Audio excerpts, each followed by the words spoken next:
reconnais de nombreux communistes parmi vous, mais il y a des gens qui ont des responsabilités, qui sont engagés dans la vie locale, qui sont ici, loin d'être des communistes, mais qui ont le mérite de reconnaître le travail que nous faisons quotidiennement. Je crois que ça, c'est un point positif et de reconnaissance du travail que nous faisons, souvent avec beaucoup d'humilité, mais avec beaucoup d'efficacité. Tout à l'heure, et ça participe activement au territoire dont je veux vous parler à l'instant. On parlait d'aménagement du territoire, de maintenir à tout prix, camarades, comme je comprends ça, maintenir à tout prix de la vie sur ces territoires ruraux que nous défendons bec et ongle. Maintenir la vie comment? On ne maintient pas de la vie en claquant des doigts, tout le monde est beau, tout le monde est gentil. Il faut pour se faire des moyens financiers. On dit qu'il manque de plus en plus, alors que c'est faux. L'argent, jamais il y en a autant eu autour de cette planète. On parlait tout à l'heure en matière d'agriculture, notamment de concurrence libre et non faussée. Vous savez dans quelle situation se trouvent malheureusement nombre d'agriculteurs et de petits agriculteurs, pas forcément petits d'ailleurs, parce que ceux qui se sont laissés entraîner dans cette course folle, dans cette course effrénée à l'agrandissement, se retrouvent quelquefois dans des situations économiques et sociales qui sont terribles et quasiment insurmontables, où malheureusement certains d'entre eux font le choix terrible de mettre fin à leur jour comme dernière solution. Donc il faut qu'on lutte efficacement, nous, communistes, des personnes engagées sur ces territoires pour lutter contre ça. Donc récemment, j'ai été reçu, André, par le président de la République pour parler de ces problématiques et de ces difficultés que rencontrent les agriculteurs et de la loi Egalim. Puisque Macron nous avait promis que quasiment d'un coup de baguette magique et après de nombreuses réunions, il allait réussir à convaincre les patrons de l'agro-business de mettre la main au portefeuille pour améliorer le sort de quelques petits paysans. Comme vous savez, on jette quelques graines de riz pour amuser les oisillons. J'ai voulu lui dire, Monsieur le Président, il faut se donner les moyens de donner du revenu aux agriculteurs. Mais, me dit-il, quelles sont vos propositions? Mais je dis, on sait faire aujourd'hui, à l'heure de l'informatique, à l'heure où chaque comptabilité d'agriculteur est contrôlée, on a les moyens de savoir faire un prix minimum pour chaque production dans nos fermes. On sait combien devrait se vendre un kilo de viande au minimum, un kilo de viande de vache, un kilo de viande d'agneau, un kilo de poireau, un kilo de tomate, pour tenir compte des coûts de production, mais aussi du salaire qui doit être versé à chacun qui participe à produire ces produits de qualité, je précise.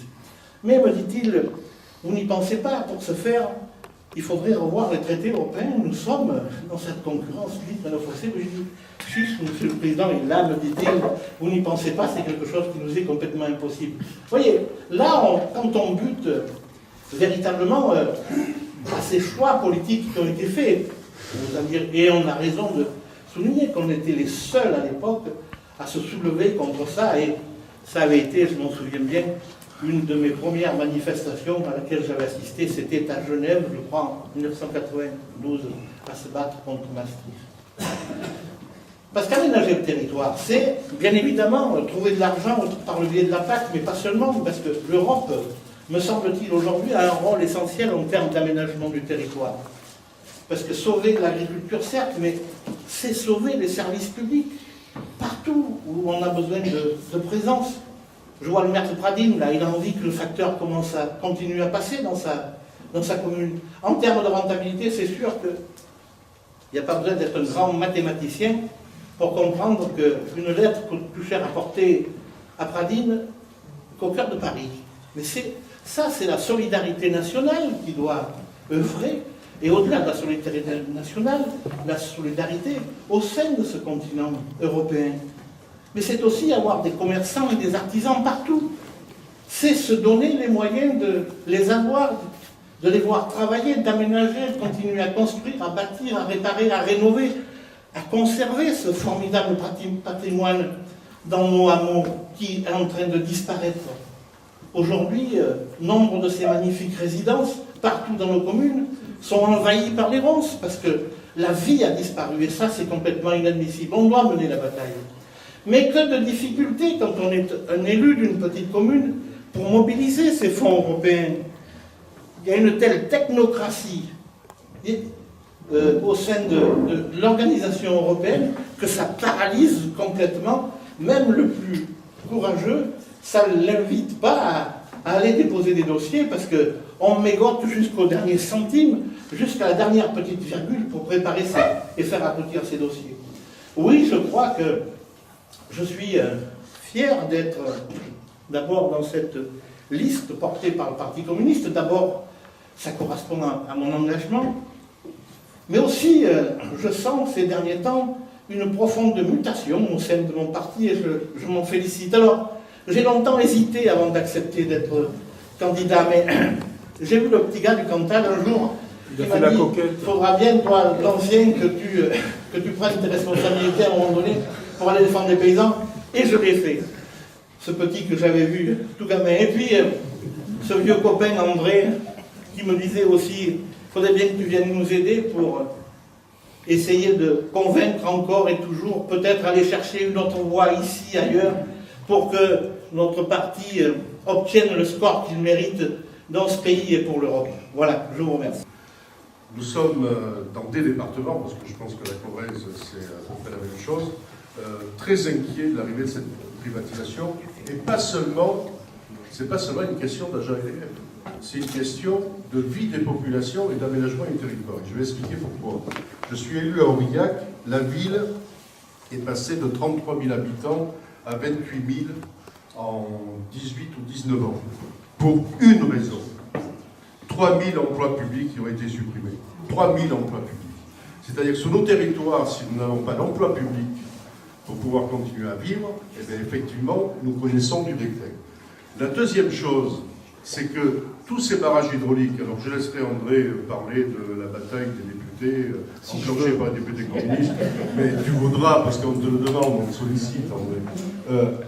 Au-delà de ça, dans l'agglomération comme Aurillac, nous avons sur notre territoire un lac, un barrage hydraulique qui s'appelle Saint-Étienne-Cantalès, sur lequel nous avons des réalisations touristiques et des projets touristiques.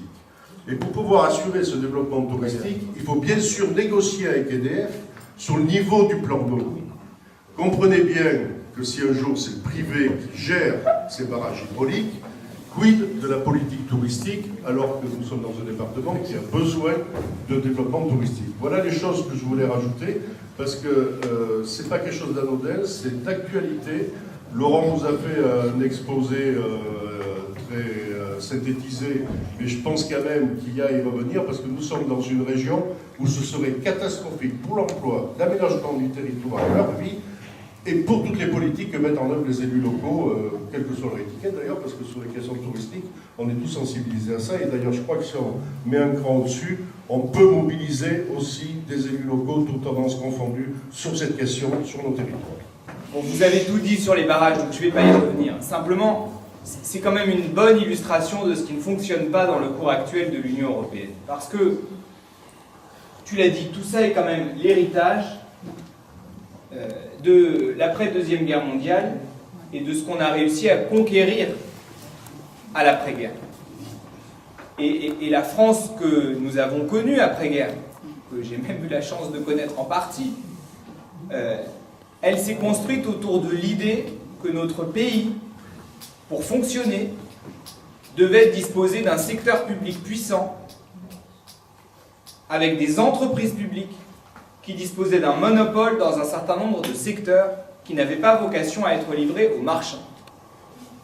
L'énergie, les télécoms, le transport ferroviaire, tout ça fonctionnait bien.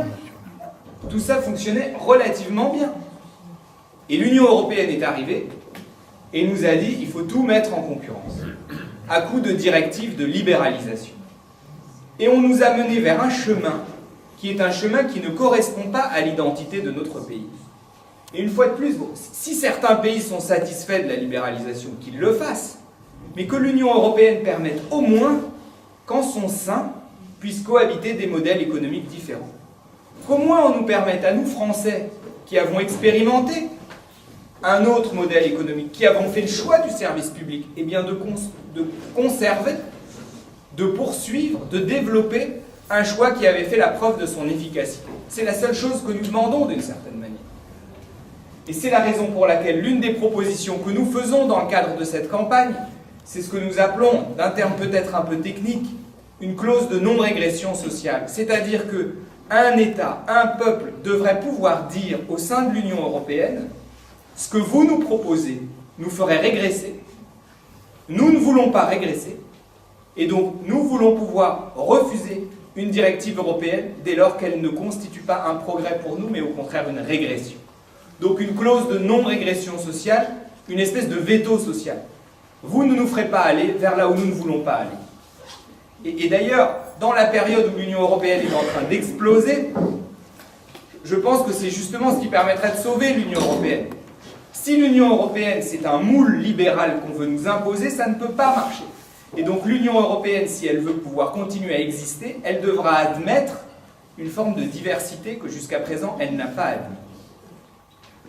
Donc c'est la proposition que nous faisons, et je pense que c'est le seul chemin viable en réalité pour l'Union européenne, et pour nous permettre, nous Français, de conserver un modèle qui avait fait la preuve de son efficacité. Deuxième question, bon, je ne reviendrai pas sur la question de l'affiche, elle traduit un fait. Après, nous avons été les seuls, le seul parti de gauche au moment de Maastricht à nous y opposer. Nous sommes aujourd'hui plus nombreux, tant mieux. Tant mieux. Et plus nous serons nombreux à plaider pour une transformation de l'Union européenne, mieux ce sera. Et plus nous serons à le dire demain au Parlement européen, mieux ce sera. Mais juste une remarque sur ce que vous avez dit, parce que je l'approuve tout à fait. Aujourd'hui, on essaye de nous construire un match dans lequel les seuls qui ont droit de citer, c'est l'extrême droite et Macron. Et d'ailleurs, Macron construit sa stratégie comme ça depuis des mois.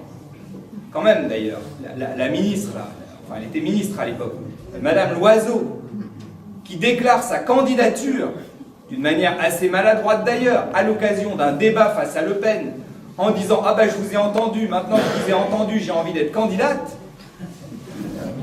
D'abord c'est ridicule, et puis deuxièmement, derrière le ridicule, il y a une réalité, c'est qu'eux veulent que le match se limite à ça. C'est soit le chaos, soit les libéraux, soit le chaos, mais il n'y a pas de place pour autre chose. D'abord c'est dangereux. Pourquoi c'est dangereux? Parce que ça veut dire que tous les gens, et ils sont très nombreux, qui refusent le libéralisme, ils les jettent dans les bras de l'extrême droite. C'est-à-dire, ils leur disent, vous n'êtes pas contents? Eh bien alors, c'est l'extrême droite. Et si vous ne voulez pas l'extrême droite, eh bien choisissez les libéraux et on va continuer comme ça, sachant pertinemment que ce sont ces politiques libérales qui font le lit de l'extrême droite. Donc c'est extrêmement dangereux. Et puis deuxièmement, tout ça repose sur une propagande mensongère. C'est que, en faisant ça, ils ont l'air de repeindre l'extrême droite en alternative sociale. Mais quand on regarde ce qu'est l'extrême droite en France, les positions de Madame Le Pen, elle est contre l'augmentation du SMIC, elle est contre le rétablissement de l'impôt de solidarité sur la fortune. Au Parlement européen, ses amis ont voté pour la directive secret des affaires. C'est une directive qui protège les multinationales contre les investigations sur la fraude fiscale. Quand on voit ses alliés à Madame Le Pen au niveau européen, ces alliés autrichiens qui mettent en place la semaine de 60 heures de travail par semaine, c'est eux qui vont défendre l'Europe sociale demain. Quand on sait que ses amis italiens, son ami Salvini, là, ils viennent de vendre deux de leurs ports, le port de Gênes et le port de Trieste, aux Chinois. Eux, les grands patriotes devant l'Éternel, ils vendent leurs ports aux Chinois. Et donc c'est avec eux que Madame Le Pen va défendre la souveraineté des peuples, enfin. Donc, il serait irresponsable de limiter le débat des élections européennes à un débat entre les libéraux et l'extrême droite. Et il faut que demain au Parlement européen, il y ait d'autres voix qui s'expriment. D'autres voix qui s'expriment. Parce que pour défendre les travailleurs, on ne peut pas compter sur l'extrême droite. Pour défendre les services publics, on ne peut pas compter sur l'extrême droite. Et les syndicalistes sont mieux placés que quiconque pour le savoir. Donc c'est ça aussi l'enjeu des élections européennes, c'est de commencer à avoir une gauche qui retrouve des couleurs, qui soit présente au Parlement européen et qui puisse ferrailler face aux libéraux et face à l'extrême droite. Et bien on a jusqu'au 26 mai pour y arriver.